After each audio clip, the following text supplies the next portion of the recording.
In this video, we'll talk about fat burn supplements and detox plans. The majority of adults in the United States take one or more dietary supplements either every day or occasionally. Today's dietary supplements include vitamins, minerals, herbals and botanicals, amino acids, enzymes, and many other products. Dietary supplements come in a variety of forms: traditional tablets, capsules, and powders, as well as drinks and energy bars. Popular supplements include vitamins D and E, minerals like calcium and iron, herbs such as echinacea and garlic, and specialty products like glucosamine, probiotics, and fish oils. The pursuit of health has never been more informed. We know more about the fields of medicine and nutrition than ever. Technological advances now allow scientists and clinicians to predict one's susceptibility to certain diseases or conditions by analyzing the DNA in cells obtained from a cheek swab. We know that the conditions a fetus is exposed to in utero can influence the risk of disease in adulthood. We've come so far in understanding the biology of our bodies and the biochemistry of the nutrients and other substances we ingest. The United States is recognized among the leaders of the world in technology and medicine. And yet, despite all these advances, Americans are unhealthier, more overweight or obese, more prone to chronic disease than ever. Where did we go wrong? All products labeled as a dietary supplement carry a supplement facts panel that lists the contents, amount of active ingredients per serving, and other added ingredients like fillers, binders, and flavorings. The manufacturer suggests the serving size, but you or your healthcare provider might decide that a different amount is more appropriate for you. However, there are things that you really need to know before you start consuming it. Number 1, effectiveness. Number 2, safety and risk. And number 3, quality. Number 1, effectiveness. If you don't eat a nutritious variety of foods, some supplements might help you get adequate amounts of essential nutrients. However, supplements can't take the place of the variety of foods that are important to a healthy diet.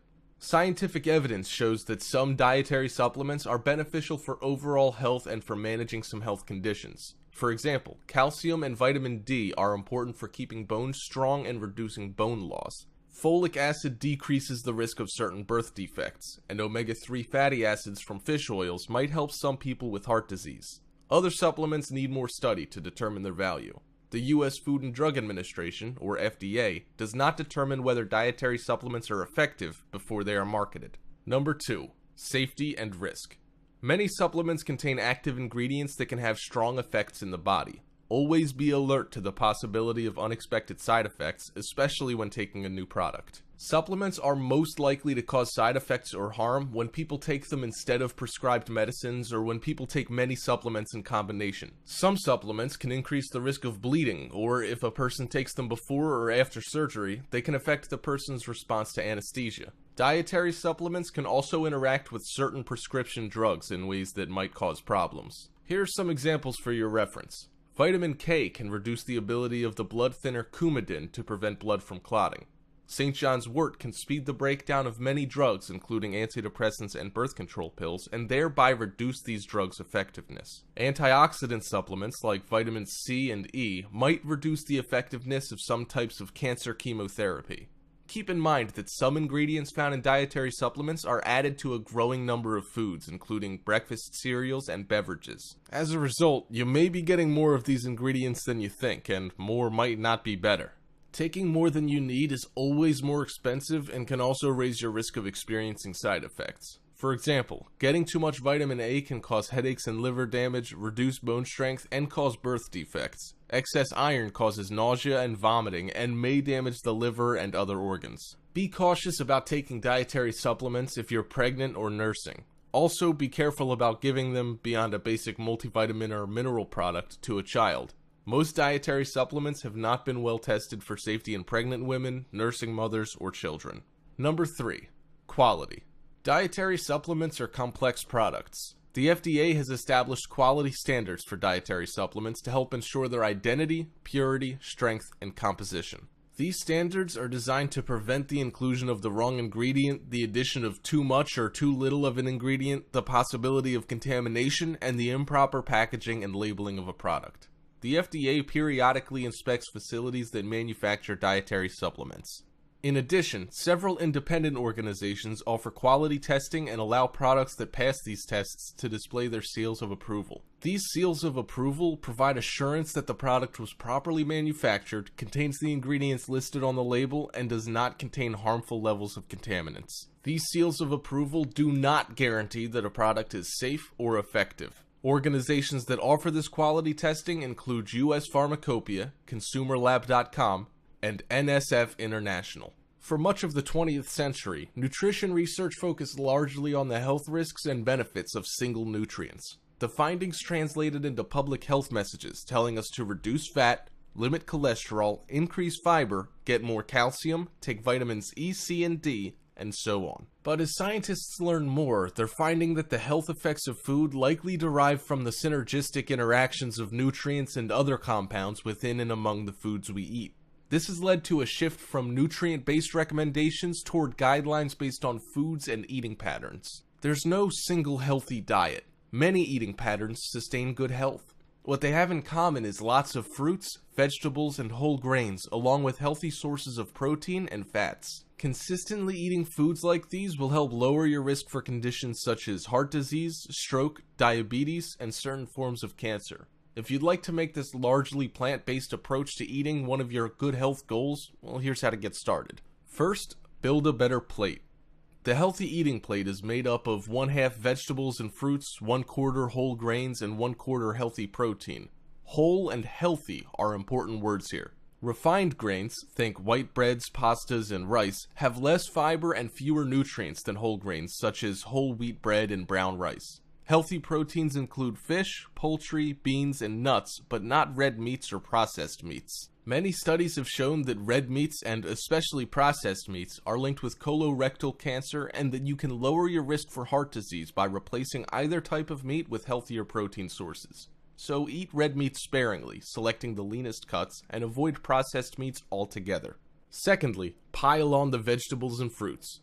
Vegetables and fruits are high in fiber and contain many vitamins and minerals as well as hundreds of beneficial plant chemicals, or phytochemicals, that you can't get in supplements. Diets rich in vegetables and fruit can benefit the heart by lowering blood pressure, cholesterol levels, and inflammation, and improving insulin resistance and blood vessel function. In long-term observational studies, people who eat more fruits and vegetables have a lower risk of heart disease, diabetes, and weight gain, and those who eat more fruit also have a lower risk of stroke. Thirdly, go for the good fat. At one time, we were told to eat less fat, but now we know that it's mainly the type of fat that counts. The most beneficial sources are plants and fish. You can help lower bad LDL cholesterol by eating mostly polyunsaturated fats, including vegetable oils and omega-3 fatty acids found in fish, seeds, and nuts, and canola oil, and monounsaturated fats in avocados and many plant-based oils such as olive oil and canola oil. Saturated fats, mostly found in dairy and meat products, and trans fats, hydrogenated fat found in many fried and baked goods, boost LDL cholesterol and triglycerides, increasing your risk of heart disease. Worse still, trans fats reduce your good HDL cholesterol. Next, drink enough water. Many foods contain water, so you may get enough every day without making a special effort, but it can be helpful to drink water or other no-calorie liquids such as black tea, coffee, or carbonated water with meals or as an alternative to snacking. A reasonable goal is 4 to 6 cups of water a day.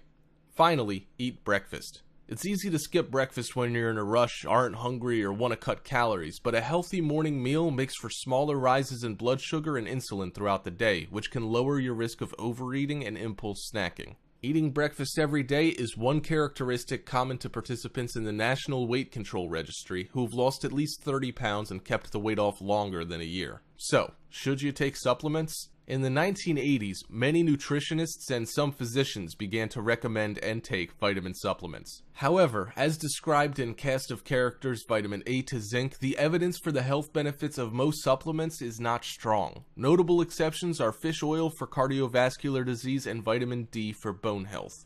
Although foods that contain vitamin A and beta-carotene as well as vitamins B, C, and E are clearly good for health, taking supplements of these vitamins has no proven health benefits. Well, what about a simple multivitamin? These pills, which also usually contain multiple minerals, are the most popular among all dietary supplements. 50% of Americans take them on a regular basis, shelling out more than $20 billion annually on these products. On an individual basis, a daily multivitamin won't set you back that much. A year's supply of many popular brands costs about $30. However, despite widespread belief that multivitamins will prevent chronic diseases such as cancer and heart disease, there's no evidence to support such claims. The National Institutes of Health convened a meeting on multivitamin and mineral supplements in May 2006. The State of the Science statement it issued was extremely cautious. Present evidence is insufficient to recommend either for or against the use of multivitamin/multi-mineral supplements by the American public to prevent chronic disease. The experts noted that the heaviest users of vitamin and mineral supplements are Americans who probably need them the least. Those who are well educated, have higher incomes, exercise, and already have healthy diets. A 2008 study in Archives of Internal Medicine that tracked nearly 162,000 participants in the Women's Health Initiative found that multivitamins have no effect whatsoever in 10 health-related categories, including cancer, heart attack, and stroke. Supplement takers didn't live any longer either. Here are some potential dangers of consuming supplements. Number 1. Potential pitfalls. Number 2. More isn't always better. Now, let's talk about potential pitfalls. Shopping for any kind of supplement can be confusing. A staggering array of multivitamins and other supplements crowd the shelves of pharmacies, grocery stores, and specialty stores, and many more are now available over the internet. Before you buy, it's wise to realize that some of these products may offer much more, or possibly less, than you really need to enhance your health. Dietary supplements may legally contain vitamins, minerals, herbs, amino acids, enzymes, organ tissues, and a few other substances. In short, practically any ingredient promoted as a way to bolster your diet and presumably your health. The FDA does not certify supplements for safety or effectiveness the way it monitors drugs. Under the Dietary Supplement Health and Education Act of 1994, the FDA cannot approve supplements or demand that manufacturers undertake rigorous studies to prove their worth.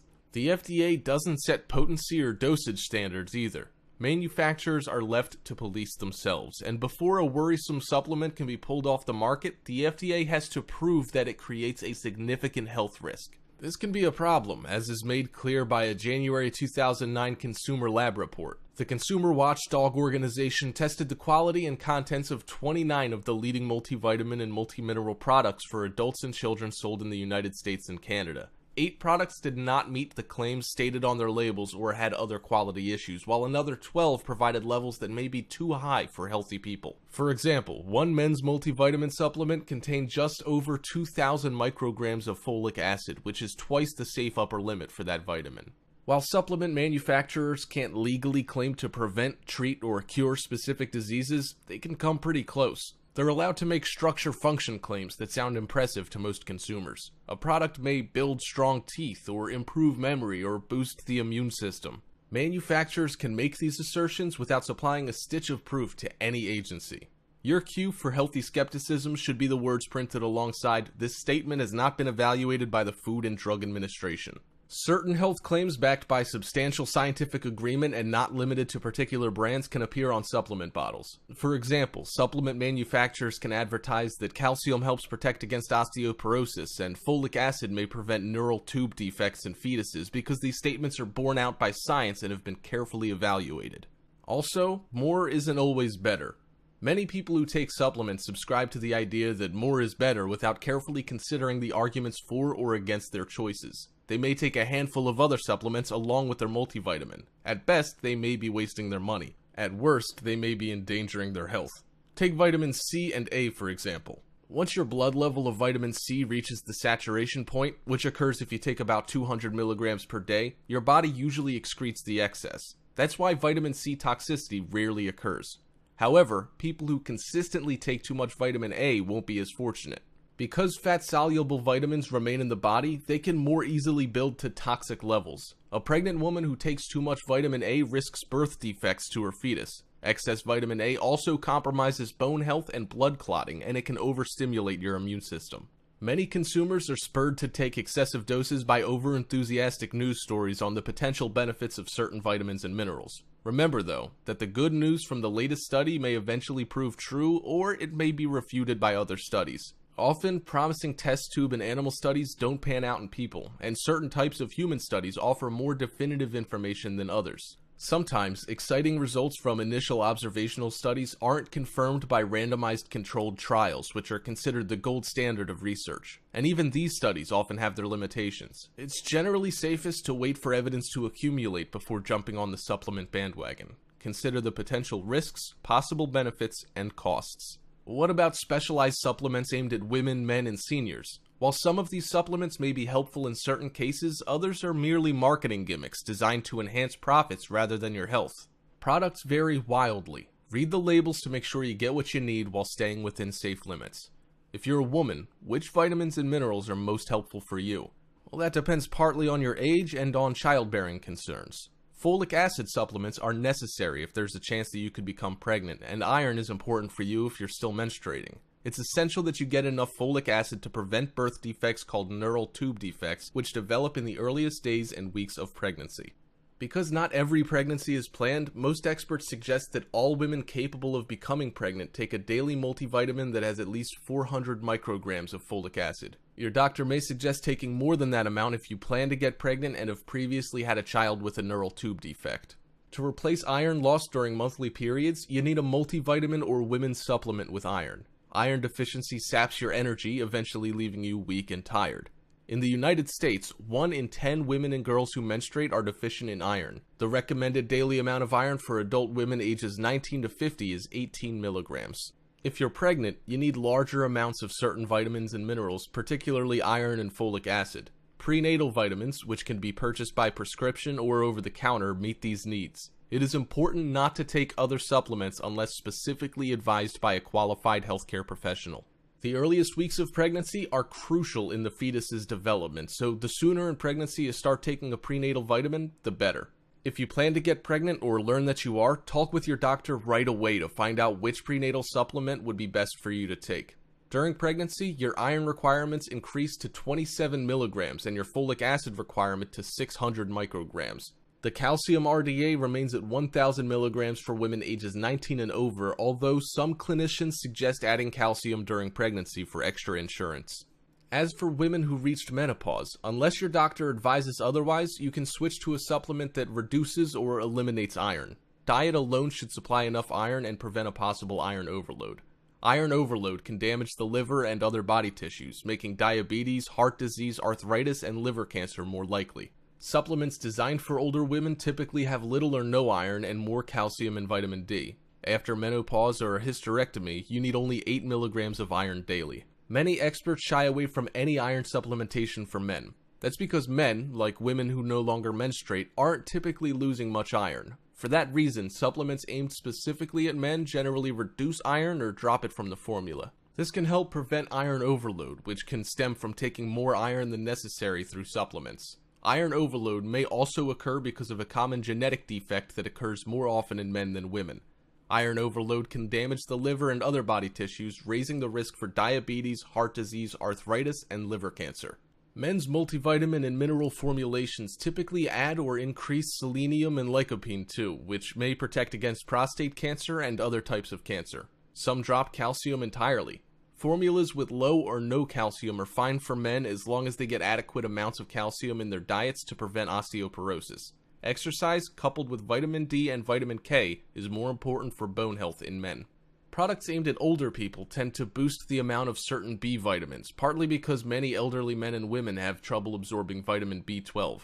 These products also tend to add antioxidants and often vitamin D and selenium. There is little evidence to support the value of antioxidant supplements. Some experts recommend getting at least 2,000 IU of vitamin D daily after age 70. As you age, your skin loses some of its ability to produce vitamin D from sunlight, and many older people don't spend that much time in the sun. As for selenium, evidence suggests no benefit to this mineral. Until more information is available, or unless your doctor gives you other advice, a daily multivitamin should offer enough B vitamins. However, if you're over 70 and get little sun exposure, you may need to add a separate vitamin D supplement. Detoxification is a normal process within the body as it neutralizes and eliminates toxins through the major organs such as our colon, liver, kidney, lungs, lymph, and skin. Our bodies do it naturally every day. In fact, it's one of our most basic automatic functions, but what if our self-cleaning system's overloaded by our unhealthy lifestyle and exposure to environmental toxins? According to many healing experts, detoxification through special cleansing programs may be the missing link to disease prevention, especially for immune deficiency diseases like cancer, arthritis, diabetes, chronic fatigue syndrome, and candida. Our chemicalized diet with an overabundance of animal protein, too much saturated fat, and too much caffeine and alcohol radically alters our internal ecosystem. But even if your diet is good, a cleanse can restore your immune system and protect yourself against environmental toxins that pave the way for disease-bearing bacteria, viruses, and parasites. In the animal kingdom and in traditional cultures, routine fasting and allowing the body time to clean itself out has been a normal practice. Just think how many showers you take in a year to clean the outside of your body, and then how many cleanses you do in a year to clean the inside of your body. Here's a quick detox plan for you. On rising, take a large glass and add the juice out of 1 fresh lemon and crush a thumbnail size of fresh ginger. Fill the rest of the glass with room temperature or warm water. Before starting work and breakfast, mix wheatgrass or barley grass powder and spring water to make a green drink to alkalize and energize the cells of your body and accelerate the cleansing process. It'll taste a little weird to start with, but as your bloodstream pH levels drop, your taste buds will adjust to the flavor. For breakfast, break your fast with a fresh vegetable juice of 4 medium-sized carrots, 1 beetroot, 1 cucumber, 1 handful of baby spinach, and 1/4 cup parsley. Take 1,000 milligrams of vitamin C and 2 1,000 milligram flaxseed oil capsules. Between breakfast and lunch, have a caffeine-free detox tea of peppermint, ginseng, licorice root, ginger, or chamomile, or a special natural laxative tea. More green drink as you need it. During lunch, have a small to medium serving of brown rice with a mixture of raw and steamed vegetables. Choose from broccoli, shiitake mushrooms, bok choy, radishes, rocket, spring onions, watercress, garlic, and ginger. Season with sea greens and flavor with 1 cup of miso soup or lemon juice and extra virgin olive oil. Take 1 1,000 milligram tablet of vitamin C. In mid-afternoon, have another vegetable juice of carrot, apple, and ginger to boost your energy levels. For early dinner, have a freshly squeezed vegetable juice of 2 carrots, 2 tomatoes, a handful of spinach leaves, 2 celery ribs, half a cucumber, and half a green bell pepper. Add 1 tablespoon of wheatgrass or barley powder. Take 1 1,000 milligram tablet of vitamin C. Before bed, relax your body with a detox tea of peppermint, ginseng, licorice root, ginger, or chamomile tea, or fresh mint and green tea with cardamom pods. And there you have it. Follow this program as closely as possible for a minimum of 3 days to really see the results. You can experiment with the vegetable juices throughout the day, but just make sure you're not adding too many sweet fruits. Ideally none at all, as these add to the sugar or acidic load in the body, which is what we're trying to avoid during this cleanse. So, what's the recipe? 1. Detox meal consists of pesto mushroom and black olive tapenade. 2. Detox water consists of slimmed down detox water and watermelon detox water. Here's the recipe for pesto mushroom. 20 button mushrooms or 4 portobello mushrooms, 1 cup walnuts, 1/2 cup pine nuts, 3 cups basil, 1/2 cup olive oil, 2 to 3 cloves of garlic, 1 teaspoon of sea salt, and 2 tablespoons of lemon juice substitutes. You can use rocket to fill out the basil if you're short. And here's the cooking method. 1. Wash and stem the mushrooms and lay out on a serving plate. 2. Place all remaining ingredients in a food processor and blend until smooth. 3. Fill the mushrooms with pesto and serve fresh. 4. If desired, for a more crispy taste, dehydrate for 5 to 6 hours. Mushrooms are one of the best natural sources of niacin, which is essential for energy production, brain function, and the skin. It also helps in balancing blood sugar levels and lowering cholesterol. Nuts, seeds, and their cold-pressed oils should be included in your diet on a regular basis, as they contain high levels of the essential fatty acids, or EFAs, or good fats. Additionally, they're also a powerhouse of nutrients and contain high forms of digestible protein, antioxidant vitamins A, B, C, and E, calcium, magnesium, potassium, zinc, iron, selenium, and manganese. So, what about black olive tapenade? Simple. 3 cups of pitted black olives, 1/2 cup olive oil, 1 small handful parsley, optional, 2 tablespoons lemon juice, 3 cloves garlic, and 1 tablespoon sea salt. Firstly, 1. Process everything except olives in a blender or food processor until smooth. 2. Add olives and pulse until olives are roughly chopped. 3. To serve, use as a dip with flax crackers. Olives and olive oil are very rich in antioxidants. Antioxidants deactivate free radicals, allowing us to live longer, overcome illness, and maintain more acute mental and muscular faculties. Olives display antifungal and antibacterial properties and are used in a detoxifying diet. Garlic contains high doses of natural sulfur, or MSM.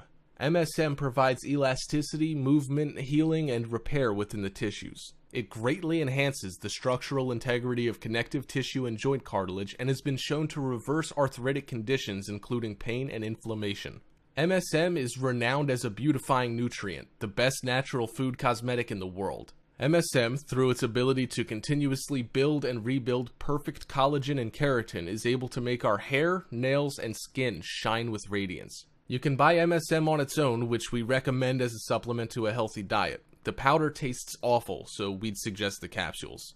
Parsley is a nutrient powerhouse containing more vitamin C than citrus fruit. It even contains vitamin B12, mostly thought to be only bioavailable in dairy and meat products. B12, apart from being found in parsley, is also available in blue-green algae and spirulina and is normally synthesized in the intestine when an abundance in healthy bacteria is present. B12 is needed in the body from making use of protein and helps the blood carry oxygen. Also, here's the recipe for slimmed-down detox water. 1/2 gallon spring water, 1/2 grapefruit, sliced, 1/2 cucumber, sliced, 2 to 3 mint leaves, 1/2 lemon, sliced, and 1/2 lime, sliced. Simply combine all the ingredients in a pitcher. Allow the ingredients to chill in the refrigerator for 1 to 2 hours before serving. Drink throughout the day or discard after 24 hours. Here's what you need for watermelon detox water. 2 cups seedless watermelon, cubed, and 4 cups of water. Firstly, place watermelon in pitcher and cover with water. Let it sit for a few hours in the refrigerator before drinking so the water gets all the nice watermelon flavor. Lastly, here's the recipe for raspberry and mint-scented water. 2 liters cold spring water or filtered tap water. 2 tablespoons raspberries, fresh or frozen. 2 tablespoons fresh mint leaves. And 1 lime. To get more flavor and juice out of your lime, microwave for 30 seconds. When cool, slice. Place raspberries, mint, lime, and water in a large jug. Stir and serve. And there you have it. All the knowledge you need on supplements and a secret detox plan and recipes.